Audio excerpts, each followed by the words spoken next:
Jadi baik, perkenalkan nama saya Rosa Delima Kosat, NIM 18100-243. Di sini saya akan menjelaskan tentang pasar uang dan pasar valuta asing. Pada pertemuan 11, yang pertama adalah pengertian pasar uang.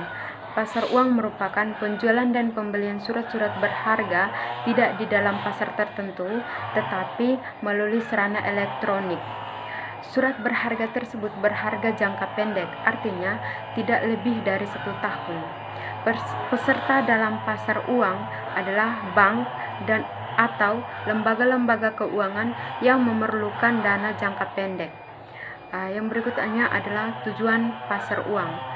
Tujuan pasar uang, ada 2 pihak dalam pasar uang yang memiliki tujuan masing-masing, ialah yang pertama pihak yang membutuhkan dana. Tujuannya ialah yang pertama untuk memenuhi kebutuhan dana jangka pendek, dan yang kedua untuk memenuhi kebutuhan likuiditas. Pihak yang kedua adalah menanamkan dana. Tujuannya yaitu untuk memperoleh penghasilan dengan tingkat suku bunga tertentu. Yang kedua, spekulasi dengan harapan memperoleh keuntungan. Yang berikutnya adalah instrumen pasar uang. Instrumen pasar uang, ada beberapa instrumen pasar uang yang terdiri dari yang pertama interbank call money, yang kedua sertifikat deposito, yang ketiga sertifikat Bank Indonesia atau SBI. Yang berikutnya adalah pengertian pasar valuta asing. Valuta asing adalah pasar di mana transaksi dilakukan baik antara negara maupun dalam suatu negara. Jadi baik, yang berikutnya adalah tujuan melakukan transaksi falas.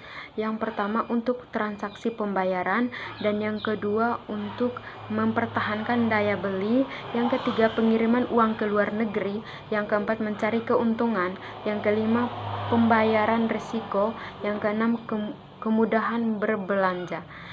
Yang berikutnya adalah jenis-jenis transaksi falas. Yang pertama transaksi spot, yang kedua transaksi tunggak, yang ketiga transaksi barter. Jadi baik, yang berikutnya adalah margin trading.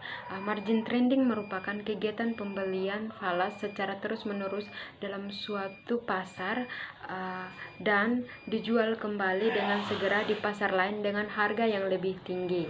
Sistem jual beli falas semacam ini dapat berlangsung secara spot. Persyaratan margin trading antara lain melaksanakan berdasarkan kebijakan direksi bank dan suatu kontrak yang telah disetujui sebelumnya. Yang berikutnya adalah margin trading dilakukan atas dasar tersedianya margin deposit yang ada.